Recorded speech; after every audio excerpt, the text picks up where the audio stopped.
Great, so.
It shouldn't have been. It was supposed to be out today. No, not that. They might be coming. They might be coming. Yeah. This is just you getting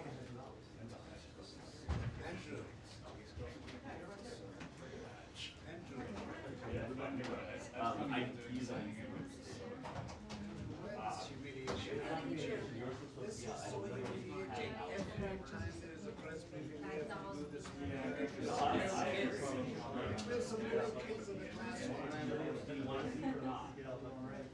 want to speak with respect. I don't want to speak like you're giving me some favor, like I'm begging for it. Come on, have some just respect. Have a seat. Thank you so much. Just respect. That's all we ask for. You know how much respect we need. Have a seat.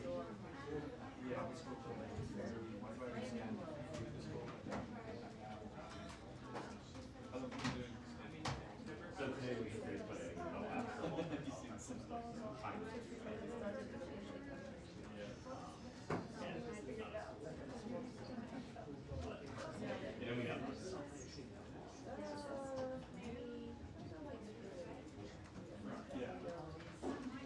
told you these seatings will be empty, right, 2 months ago?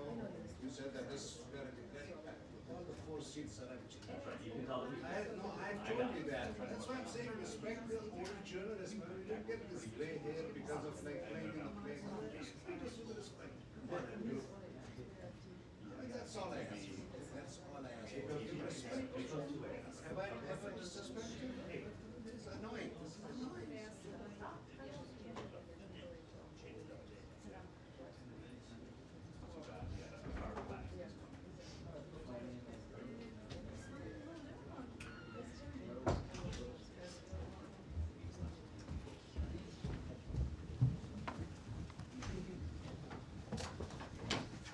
Hi, everybody. I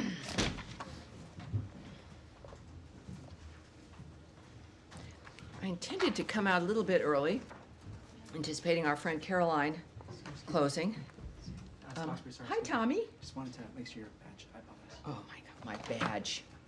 It's like I'll never be able to function without my badge from this point forward.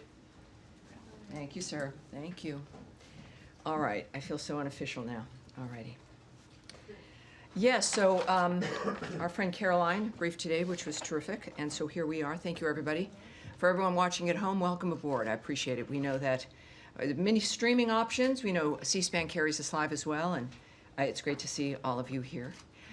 Do have a couple of announcements here right at the top. Today, the State Department notified Congress on our reorganization plan to build an America First State Department capable of meeting the challenges of the 21st century. The Secretary issued a statement on the notification as he said, over the past quarter century, the domestic operations of the State Department have grown exponentially, resulting in more bureaucracy, higher costs, and fewer results for the American people. Since my first day as Secretary, I've said that this department must move at the speed of relevancy, and in April announced a broad reorganization of the department to better achieve that goal. Today, we took the next step in that process by notifying Congress of how we plan to do that. Further, he said the plan submitted to Congress was the result of thoughtful and deliberative work by senior department leadership. We have taken into account feedback from lawmakers, bureaus, and long-serving employees. The reorganization plan will result in a more agile department, better equipped to promote America's interests and keep Americans safe across the world. In addition, over the last few days, Secretary Rubio has announced new visa policies that put America first. I'm sure none of you have any questions about those. The State Department is determined to protect Americans' right to free speech and to counter the malign influence and actions of the Chinese Communist Party. The bottom line, we are using and will continue to use every tool in our tool chest to make sure that we know who it is who wants to come into this country and if they should be allowed to come in. Every sovereign nation has a right to secure its borders and to make sure they know who is in their nation and if they are safe to be here. And finally, Secretary Rubio met with the North Macedonian Minister of Foreign Affairs today and his delegation. I had the pleasure of being at that meeting as well. The meeting underscored the strong relationship between the United States and North Macedonia and highlighted mutual interests in regional stability, economic cooperation, and NATO. They explored opportunities to expand the economic collaboration, which would include energy, trade, and investment. A fabulous delegation. It was a pleasure to meet them. And now it's a pleasure to see you guys again. Even though I've met most of you, maybe not all of you, taking your questions. Matt? Yes, I know you've got a few things Yeah. on your mind. Well, yes. So I assume you were being sarcastic when you said that I know none of you have any Of course, questions yes. about the visa Sarcasm policy. is Yes. my favorite thing. So anyway, I do have a couple questions. But Sure. I'll keep them brief. On the visa policy, specifically as it relates to China and the Chinese students. The statement that came out last night was, it wasn't very specific, shall we say, about what affiliations with the Chinese Communist Party and what critical areas of study would be applicants for visas under those would be, would be subjected to more scrutiny. So I'm wondering if there is an answer to what is the actual, Chinese Communist Party affiliation that would make you ineligible for a visa, or what are examples of the critical areas in which will be subject to? Well, since starting here at the State Department in January, I've been impressed with a number of things, most everything, but also learning about the nature of the visas, and I've said here regularly, many people watching around the world might not know, is that we don't give details about what our methods are regarding visas. Of course, everyone is vetted. I think if you've gone through the process, it's about filing for a visa, and then you have to have a meeting. And you do it in your home country, your consulate, your embassy. And that's the process. So there is a vetting, there always has been. What we don't discuss, again, because of privacy issues, but also because it's different for each person, that there are a series of dynamics that can be applied, questions that can be asked, issues looked at, and we use every tool that we have to vet and to make sure we know who's coming in. In this particular case, the United States is putting America first by beginning to revoke visas of Chinese students as warranted, including those with connections to the Chinese Communist Party, as you mentioned, Matt, or studying in critical fields, and enhancing scrutiny of visas for all Chinese nationals, including Hong Kong passport holders. I will not be getting into the details, not only of what the details are regarding the scrutiny and the methods regarding the visa itself, but also when it comes to critical fields. I was rather pleased, having seen very often announcements that don't really give any information, and there's reasons for that, for national security, because there's negotiations, it's diplomatic, et cetera, or giving away the nature of how we choose to do things might give up our hand and make certain things less effective. In this case, when we think of critical fields, which is obviously a very specific phrase, we think about national security, the nature of how we keep America safe and secure and more prosperous. And it is important to have, I think, a broad base, because that could mean something different to many people. It could mean many things. And this is going to be up to the people making the decisions. And I think that that's in the framework of what we've discussed regarding the visa actions as well, when it comes to keeping America safe. The United States, I further can say here, will not tolerate the CCP's exploitation of U.S. universities or theft of U.S. research, intellectual property, or technologies to grow its military power, conduct intelligence collection, or repress voices of opposition. The Trump administration is focused on protecting our nation and our citizens by upholding our national security and public safety through our visa process, obviously very openly and transparently applied by Secretary Marco Rubio. Every visa adjudication is a national security decision, every single one of them. Every prospective traveler to the United States undergoes interagency security vetting, prohibiting entry to the United States by those who might pose a threat to U.S. national security or public safety is key to protecting U.S. citizens at home. So we've experienced this through these last several weeks. It is something that is at the heart and really at the front line of protecting the country. And we're taking it seriously, and we're being open about the nature of what's happening in this particular instance. So could I just ask that last bit that you just said, which was not in the statement last night, and is a little bit more specific about? About the nature of the theft of certain things. Yes. Well, again, and as reporters here all, and curious people, you know the nature of what China has been doing about, with technology, right, stealing information, intellectual property, U.S. research, copyrights, et cetera. This is not new or confusing, and this is one way that we certainly can try to mitigate that issue. Yes, Andrea Mitchell. One follow-up on that, and then I want to ask you Of about course. Hamas and Gaza and Israel. Certainly.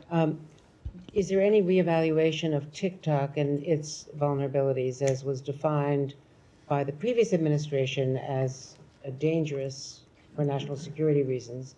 Does the White House, does the administration have any reevaluation of TikTok in this context as you're cracking down on Chinese I would say you'd intelligence have to send that question, ask that of the White House. What we do know, though, of course, is that we're serious about Chinese intervention here, if you will, and the nature of what's driving, of course, this new visa vetting dynamic. But for that specifically, I know the president has spoke on it. You'll need to ask the White House. And let me ask you about the Yes. possibility of a tentative acceptance by Israel of a ceasefire. Let me come back to you on that. I think many of you also have the visa questions, correct? Are we dealing, let's stick with visas, because there's many different issues at hand, not just this one regarding China. So European Daphne. issue as well? Yeah, we'll get to Gaza after that, yes. Thank you.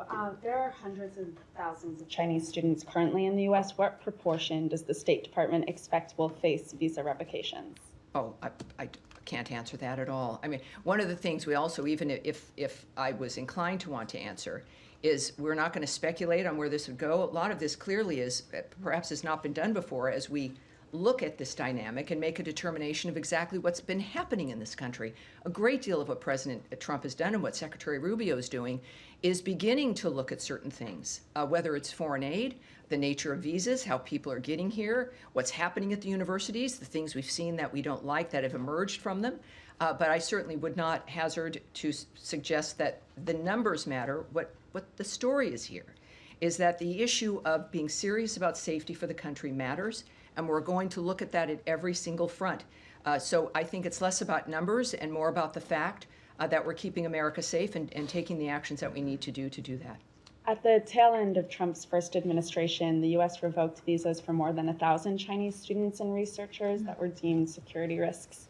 Should we expect the actions that Secretary Rubio announced yesterday to exceed those first-term measures? You love the numbers. She loves the numbers. Daphne from Reuters.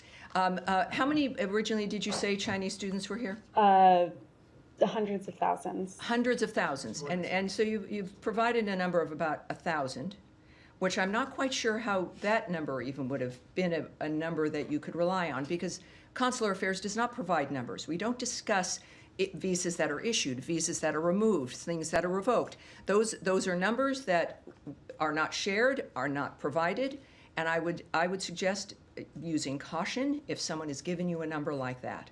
I have no idea what the numbers will be. What I do know is that the people who are deemed to be a threat to the country or a problem now will be vetted again or looked at seriously, and Americans will be safer. That's the story here.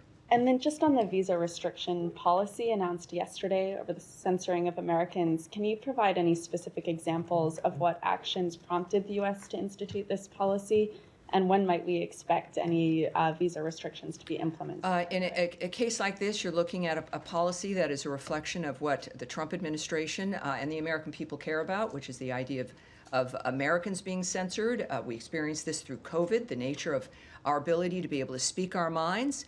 And while I won't give you, or can give you, or would give you specifics about how this particular restriction would be approached, which is not done in a blanket way, right? That there's individuals who are flagged or who are seen as being a participant in some aspect of the censorship of Americans. What I can say is that all of what you see emanating from the Trump administration and the State Department is a reflection of the policy of this administration and what the American people want and expect when it comes to what their futures are going to hold. Again, on visas, Yes. Hold on, please. Still on visas. Still on visas. One moment, I'll be back with you. Yes. One on the cable that went on Tuesday, it said they expected this expanded social media vetting guidance for visa applicants to go out in the coming days. Are you still tracking that timeline, and give us any Yes. guidance on what that is going to Yes, look I can't give you a specific timeline, but there will be more information. What I can say is that, in general, because that was an internal communication that was leaked. At the same time, we have confirmed that the details are accurate. Also, the Trump administration is focused on protecting our nation and our citizens by upholding the highest standards of national security and public safety through the visa process specifically. Every adjudication, as I noted to you, is a national security decision. And a visa, as a reminder, is not a privilege. It's a privilege. It's not a right. It's not a birthright. It's not something that you're owed, no matter where you come from. Every prospective traveler to the United States undergoes interagency security vetting. And this is important with these conversations because it seems like only certain groups are facing vetting with visas. Every single person does. So I would say that, yes, you're going to get more information. And this is, as a result, not an interminable kind of end. There is an end point, and it should be rather quick as consulates and embassies make adjustments when it comes to how they handle Can we visas. expect the appointments to open back up immediately after that guidance goes out to posts? Well, one thing I can tell you, a few things I can say is people can still make their application, do their regular steps, but it's a two-step process, right? You apply, and then you have to get an appointment to meet with people, to talk with them. Unlike often with the passport or something, there's a very specific process. So right now, there might be some delay, and what I'm told to encourage people to do is to regularly check to see when those spaces open. So as opposed to, let me just say, I would not be recommending that if this was going to be weeks or months. So if you've applied for a visa and you want to, please do. Then if you're not getting an appointment, there's this online system. You continually recheck to see when those spots might open. I can't tell you immediately after some, indeterminate moment of an action, but I can tell you that it's something that would happen perhaps sooner than later. And then one more. On Harvard, my understanding is that you are now reviewing all of the visas of Harvard-affiliated visa holders, not just students. Can you confirm that? And why is this broader review taking place? Do you expect it to impact medical professionals, for example, professors at the university?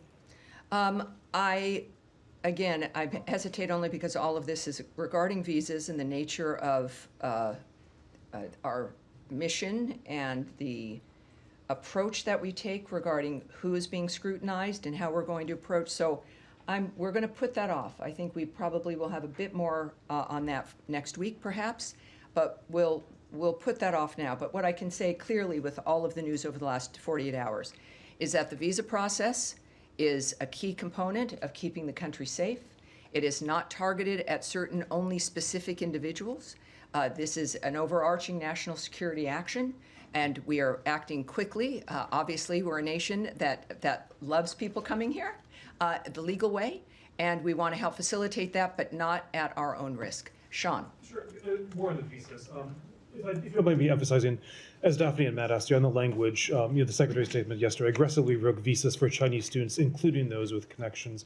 It's not specific. He's not saying specifically those with connections. So, there are 277,000 Chinese students in the United States. Should all of them feel that they're at some risk of having their visas revoked? I think everyone who's here on a visa has to recognize, certainly is what they've seen over the last few months, that America takes their visas seriously, that vetting is not a one-time process, it's continuing. And that if things happen, if you get arrested, if there's some kind of an issue, it's probably going to be seen at some point.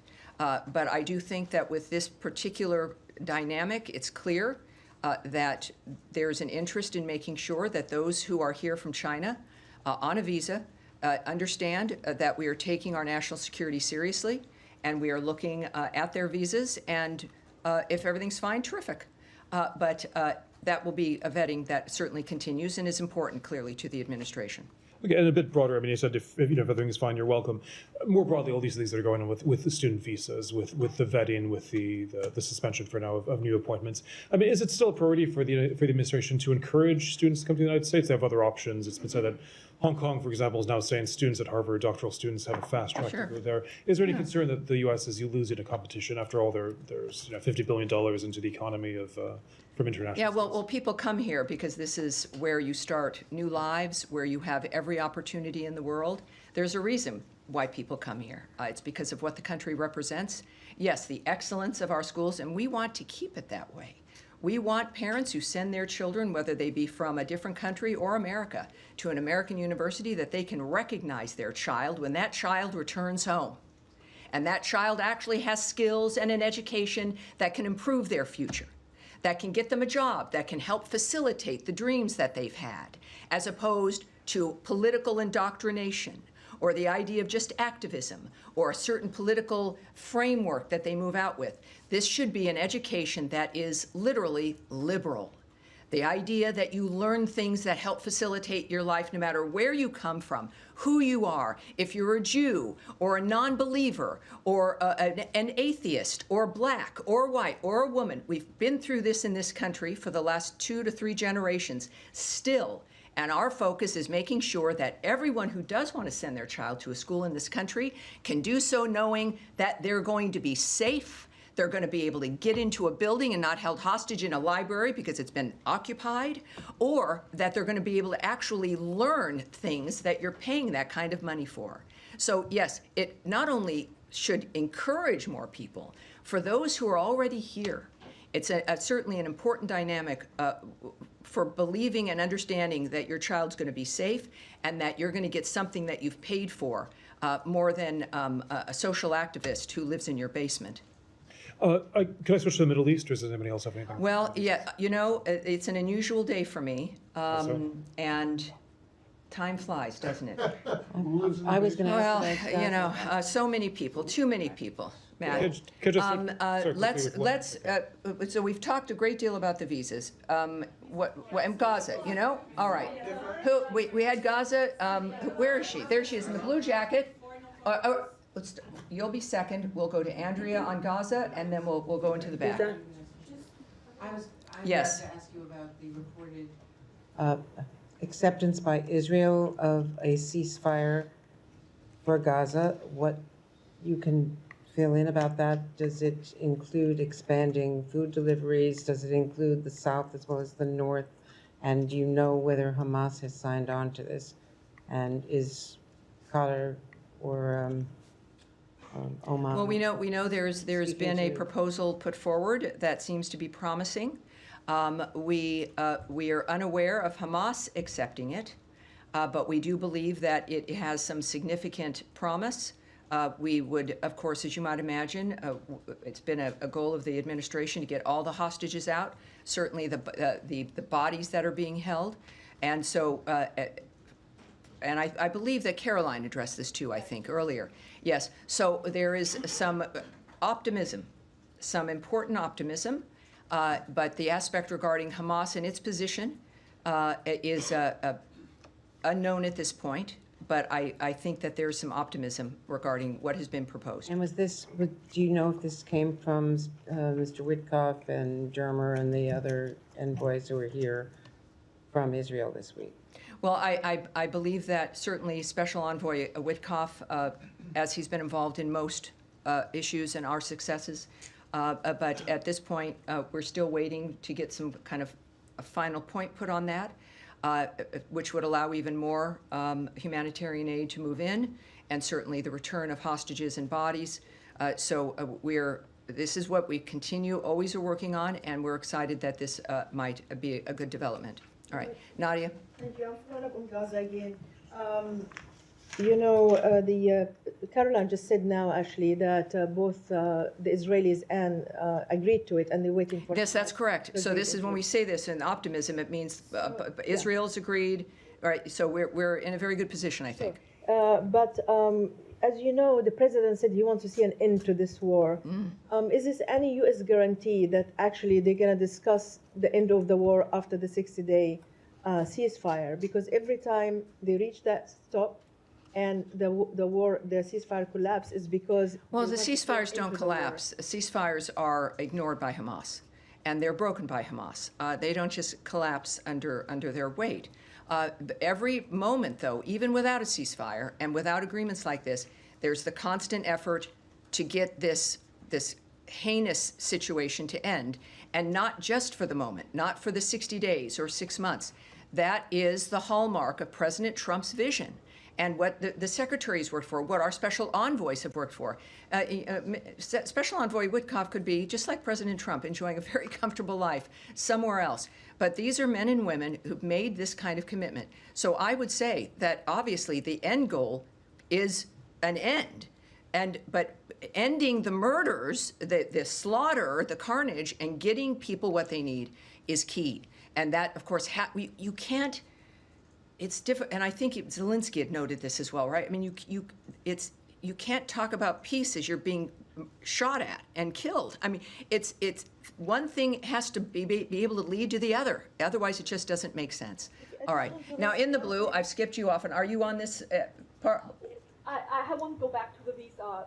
Visa. All right. Let's get one more question regarding Gaza and yes, in Middle East. Go ahead. Okay. Go ahead. Yes, you go ahead first. We won't go right back. We won't go to visas. We've spent a great deal of time on that. Go ahead. Me? Okay. Yeah, go ahead. I got a Gaza visa question rolled into one, so it's jackpot. The Mahmoud Khalil case, the federal district judge ruling yesterday that while he found that Khalil gave insufficient responses to allegations that he omitted key information from his application, the judge also ruled that Secretary Rubio's determination that Khalil's activities would have an adverse impact on American foreign policy were unconstitutionally vague.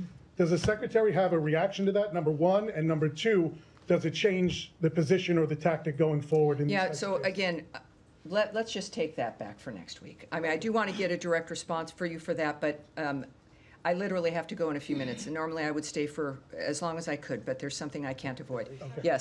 Yes. All right, we'll go to Russia, Ukraine. Yes? All right. Obviously, the secretary connected with his counterpart in Russia yesterday. In their call, did Mr. Lavrov give Secretary Rubio any indication of whether and when this peace memorandum that Russia promised would materialize?